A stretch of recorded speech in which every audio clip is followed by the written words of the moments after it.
Bonjour, c'est Florent de Pia Productions. Aujourd'hui, je vais vous montrer comment prendre en compte les revenus des bénéficiaires dans une simulation.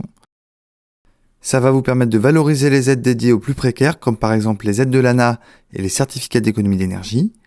Et ça vous permettra aussi de ne pas parler de ces aides aux ménages qui ne sont pas concernés. Là, j'ai déjà saisi la maison existante. Et après l'évaluation thermique, j'ai un nouvel espace qui s'appelle « Bénéficiaires des aides ». Je commence par remplir le statut du bénéficiaire, puis le nombre de personnes qui composent le ménage. Dans la page suivante, j'arrive sur une page pré-remplie qui concerne le foyer fiscal, important pour le crédit d'impôt. Donc là, couple et 0 enfant. Ensuite, j'ai donc la possibilité de saisir le niveau de revenu, mais je ne suis pas obligé. Par défaut, la carte est pré-remplie sur un niveau de revenu indéterminé. Si je rentre dedans, j'ai la possibilité de définir plus précisément le niveau de revenu. D'abord plus ou moins un certain montant. Là par exemple, 27 729 €. Ce montant dépend du nombre de personnes qui composent le ménage, mais aussi de la situation géographique.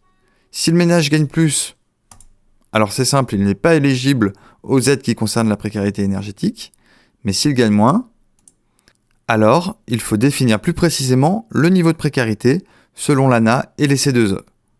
Là dans mon cas, je rentre le niveau de revenu le plus faible. Et quelques pages plus loin, après mes scénarios de rénovation, au niveau du module économique, je vais retrouver donc dans les aides adaptées aux revenus très modestes ici, donc à la fois en ANA agilité et en ANA sérénité, avec le bon taux que je retrouve là par exemple, on a bien 50% dans le cadre de sérénité et 50% aussi dans le cadre d'agilité.